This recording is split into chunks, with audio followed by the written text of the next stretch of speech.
두 분 단일화하는 쪽에 있었겠죠. 아. 예, 왜냐하면 오징어 게임 해야 되는 것은 홍준표니까.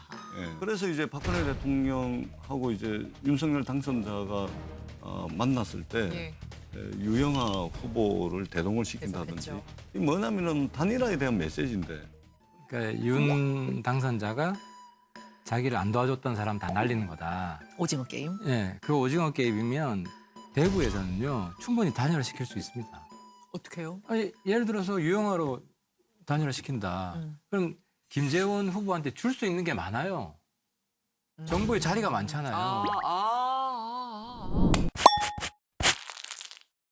아까 윤심 대 비윤심 하면 황상무, 김진태. 김진태.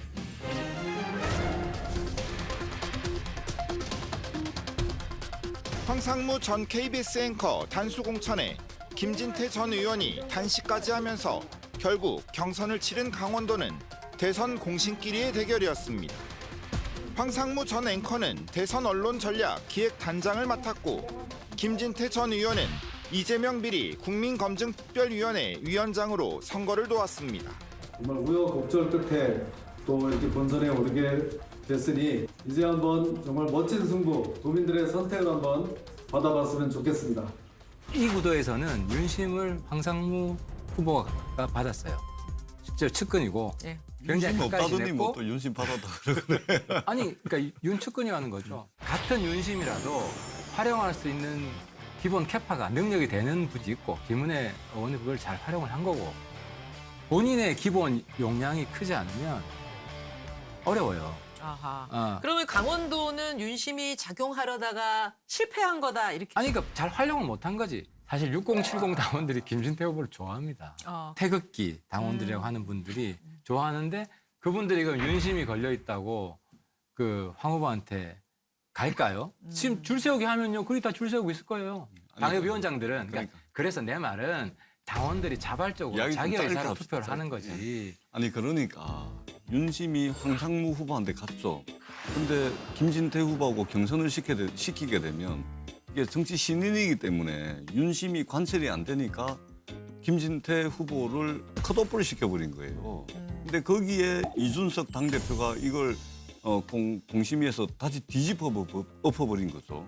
그러니까 당장 이준석 당대표에 대한 윤리위원회 징계 해부가 이루어지는 것이죠. 아 그게 그렇게 아니 이해했다고 그럼요, 생각하세요? 당연히 그런 것이죠. 정당사에서 현직 당대표를 윤리위에 징계를 해부하는 건 최초의 일입니다. 처음입니다. 최초죠. 그러니까 우리 그래서 당에서 그거를 너무 다시 못지않게 엎어버리니까 우리 당 구조가 어떻게 되어 있냐면 이준석 대표가 살려준 게 아니고요. 최고위에서 공심위에 재심하라고 넘겨도 네. 공심위에서 자르고 싶으면 자르면 끝나요. 그러니까 이 대표는 물론 기회를 한 번 더 준 건데 살려준 거는 저는 그렇게 생각해요. 윤 당선자가 살려준 거예요. 아 이준석 대표가 아니라 어떤 식으로 해서 그렇게 되죠? 이건 뭐 당을 뭐 개인적인- 좌지우지하나 개인적인- 보죠. 개인적인 추측인데 저도 사실은 컷오프 된 게 납득이 잘 안 됐어요. 저는 사실 정치 노선이 김진태 의원이랑 많이 달라요. 많이 다르시죠. 많이 싸우고 많이 다르시죠. 예. 인간적으로 저 별로 안 좋아합니다. 근데 이번에는 저도 좀 황당하더라고 컷오프 되는 게. 그래도 경쟁은 시켜줘야 되는데 컷오프 이유가 10,000원이었죠?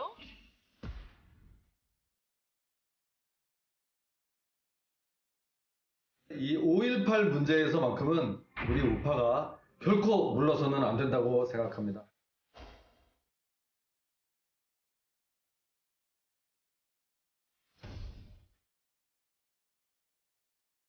앞으로 다시는 5.18 민주화운동의 본질을 훼손하는 어떠한 행동도 하지 않겠다고 약속드립니다. 이 일로 인해 상처받은 국민들께 심심한 사과의 말씀을 올립니다. 근데 지난번 총선 때도 공천을 받았거든요. 5.18 망언 예, 예. 하고 나서 그다음 총선 받았고 공심위에서 과했다고 판단한 거예요. 여론 보고. 왜냐면 역풍이 불거든요. 왜냐하면 지지율은 김진태 후보가 훨씬 높은데 그 5.18 망언으로 컷오프하는 것에 아니, 대해서 거기다가 괜히 민심이 술렁일 수 있으니까. 혹시 컷오프 돼가지고 무소속으로 나오면 예. 또 꽤 많은 표를 가져갈 거고 그러면 당에 굉장히 누가 되죠. 그래서 이제 김진태 후보 같은 경우는 끝까지 잘 버틴 거고요. 공심위 스스로 우리가 잘못 판단한 것 같다. 그런 경우가 종종 발생하거든요. 그럼 윤심이 작용하려다가 실패한 케이스도 아니라고 보세요? 그렇다기보다 제가 그래서 지난번 핵심이라서 핵심. 네. 윤심이라기보다 핵심이라고. 윤 핵관들의 핵심이다. 살린 것도 윤심이라는 거 아니에요. 차태경 말로. 살린 거는 그게 아니 스텝이 좀 꼬이신 것 같아요. 스텝 꼬인 게 아니라 자꾸 좀 그게 미화를 하려고 민심이고 그러다 보니까 그런 강원도 거예요. 민심이고 당사자한테 물어봤을 수도 있지.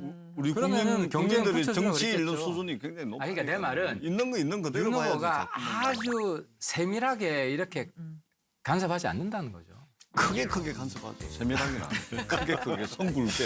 자, 그러면 이제 그 경기도하고 강원도는 그렇고 한 곳이 더 남았죠. 대구. 박심 유영화, 또 윤심을 내세우고 있는 김재원, 거기다가 오로지 난 홍심밖에 없다는 홍준표 후보. 결국 홍준표 후보가 됐습니다. 어디가 북구고 남구인지도 지금은 가물가물하고 있습니다. 야비하다라는 표현을 써가면서 공격을 하시고 이런 것은 후보자로서 적정한가. 남을 폄하하고 그리고 앉아서 대구 시민이 홍준표 때문에 피해본다고 그러고 토론을 그렇게 하시는 거는 참으로 그건 좋지 않은 태도입니다. 대구광역시장 최종 후보자로 홍준표 후보가 결정되었음을 알려드립니다. 본선에서 승리하게 되면 대구 미래 50년 준비에만 4년 동안 박차를 가하도록 하겠습니다. 윤심은 뭐 김재원 최고위원은 본인한테 윤심이 있다라고 말씀은 하셨지만 실제 윤심은 어디 있었다고 다른 분들은 평가하세요? 사실은 이제 유형하, 김재원 두 분 단일화하는 쪽에 있었겠죠.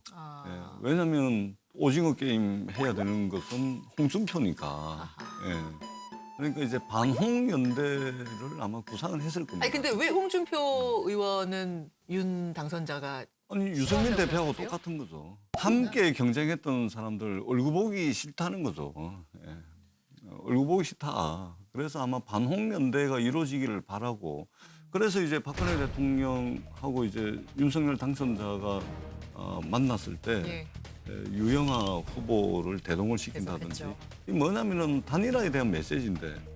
근데 이게 유영하 후보는 후보대로 김재원 최고는 또 김재원 최고대로 이해관계가 너무 틀리니까 단일화에 대한 윤심이 강하게 작동을 했는데도 이게 정치적 이해관계 때문에 이게 단일화가 안 된 거예요. 예, 예. 전재수 의원이 제기했던 가설이 틀렸다는 게 입증이 되는데 그러니까 윤 당선자가 자기를 안 도와줬던 사람 다 날리는 거다. 오징어 게임. 예, 그 오징어 게임이면 대구에서는요 충분히 단일화 시킬 수 있습니다. 어떻게요? 아니, 예를 들어서 유영하로 단일화 시킨다. 그럼 김재원 후보한테 줄 수 있는 게 많아요. 정부에 자리가 많잖아요. 적극적으로 할 수가 있어요. 만약에 단일화가 되잖아요. 네. 그래서 민심 여론조사가 뭐 4대3 정도로 5대4 이 정도로 올라갈 수 있잖아요. 그러면은 유영하 후보 이깁니다. 아까 유승민 후보만큼 홍 후보도 당심이 안 좋거든요. 김재원 최고위원이 되게 대구시장 하고 싶었거나 막 이랬을 가능성은 없어요? 아 근데 이번에 어렵잖아요. 본인도 현실을 파악했을 때 내가 여기서 떨어지느니 다른 자리 받는 게 낫죠. 그렇죠. 그러니까 그런 적극적인 힘이 작용 안 하고 있다는 아니, 거죠. 제가 김재원 윤심보다. 최고하고 여기저기서 토론을 많이 해봐가지고 제가 김재원 최고 본심을 많이 들을 기회가 있었어요. 본심은 매일매일 예. 바뀌어요. 에이, 상황에 따라서. 엄청 하고 싶었어요. 엄청. 사실은 이제 지난번에 이제 대구에 재보궐선거 있었잖아요. 국회의원. 그거 이제 탈당까지 한다고 그랬었잖아요. 그때도 되게 아쉬워했는데 자기가 양보할 수 있는 선은 그까지라 그러더라고요. 대구시장 반드시 하겠다 그러더라고요. 저는 그 김재원 최고의 본심이라고 저는 생각을 합니다. 대구를 꼭 가고 싶으셨어요? 예, 그럼요. 저는 이제 이런 생각을 해보는데요.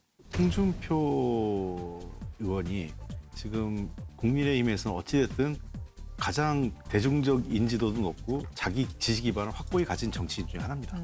국정을 운영하는데 항상 제일 부담스러운 건 야당도 부담스럽지만 여당 내에 자기하고 대립하는 센 사람이 더 부담스럽습니다. 여당 내 야당이 더 부담스러워요? 예, 그게 가장 대표적인 게 이명박 정부 시절에 박근혜 그 대표였죠. 그때는 야당보다 박근혜 대표를 이명박 대통령이 훨씬 부담스러워했어요. 갈등이 많았죠. 예, 저는 홍준표 후보가 대구시장이 안 되는 게 윤석열 후보한테는 제일 좋죠. 왜냐하면 TK가 어떤 의미가 있겠습니까? 이 국민의힘의 지지 기반의 상징적인 데잖아요. 그러니까 거기에 시장으로 당선된다. 그것도 독자적인 힘으로. 네. 그거는 가장 강력한 지역적 기반을 홍준표 후보가 시장으로서 가져간다는 얘기. 가져간다 이런 얘기거든요. 사실 윤석열 당선인하고 홍준표 의원은 기본적으로 맞수가 될 수가 없습니다. 자, 이명박 대통령 시절에 박근혜 당시 의원이 부담스러웠던 것은 박근혜를 따르는 현역 의원들이 어마어마한 숫자가 있었기 때문에 이 계파가 통으로 이명박 대통령을 흔드니까 당내 적이 훨씬 무서웠던 거예요. 근데 지금 윤석열 당선인 시절에는 당내에 홍준표 의원 계보라고 할 수 있는 의원들이 안 계세요. 그렇지만 대선 경선 때 2위를 차지할 만큼 민심의 지지, 민심은 있었지만 인지도 이런 거 민심이 있었지만 그 민심의 대부분은 사실은 역선택에 의해서 민주당 지지자들이 보내준 응원의 성격도 상당히 있었고 어쨌든 분명한 것은 당내 기반은 거의 없다시피 했다. 요게 지금 포인트예요. 그러니까 당내 윤석열을 흔들려면 자기 기반이 있어야 되는데 네. 요게 지금 전혀 없다. 혼자 목소리를 흔들기에는 네. 예전 박근혜 전 대통령이 흔들던 그것처럼 네. 되진 않을 거다. 그다음에 두 번째, 윤 당선인 입장에서는 홍준표 의원이 중앙 무대에 있는 것보다 지금 중앙 무대에서 국회의원을 하는 것보다 차라리 대구시장 하시는 게 훨씬 편해요. 지방에 있으면 스피킹이 안 돼요. 그러니까 가령 서울시장도 맨날 언론 타고 싶고 자기가 스피킹 권력을 갖고 싶은데 서울시장도 못 하는데 경기도지사, 인천시장도 사실은 그렇거든요. 전남지사, 경북지사, 대구시장, 부산시장 중앙 정치 무대에서는 아무런 스피킹 파워가 없어요. 그런 관점에서 보면 홍준표 의원이 국회의원 내려놓고 대구시장 하시는 것이 두루두루 편하고 가령 혹시 안 돼서 중앙무대 국회의원을 계속 하신다고 하더라도 본시 윤 당선인하고 뭘 할 수 있는 이런 상황은 아니다. 지금 이렇게 보고 있고 홍준표 의원을 제가 이렇게 오랫동안 보면 어딜 가든 중심에 쓰는 역할을 잘해요. 그러니까 뭐냐면 이미 경남지사 있을 때부터 중앙 탑 뉴스를 많이 합니다. 거기서 되게 싸움도 많이 하셨어요. 그러니까요. 경남도의 일이 9시 뉴스에 메인으로 오르는 것도 한두 번이 아니었어요. 저도 인터뷰 엄청 했어요. 거의 CBS에서 예, 그랬잖아요. 예. 그렇기 때문에 아까 경남으로 가면 뭐 지방으로 변방으로 가서 이분이 조용할 거다. 저는 아마 대구가 아주 시끌시끌한 동네가 될 거예요. 그러면 없는 문제도 요란스럽게 해서 중심에 선다 어떻게든. 세상의 중심에 내가 있다. 이게 그 홍준표 후보의 지금까지 그래서 그분이 호불호가 있었던 거예요. 그래서 사람이 안 따르기도 하고 그런데도 그만큼의 지지율이 붙기도 하는 건데. 오케이. 그럴 거예요. 윤심이 작용해서 뭔가 좀 이렇게 껄끄럽거나 뭐 이런 경쟁이 될 만한 인물들을 좀 배제하려고 했던 게 아니냐라고 보시는 거고 아니다라고 끝까지 주장하시는 국민의힘 의원들과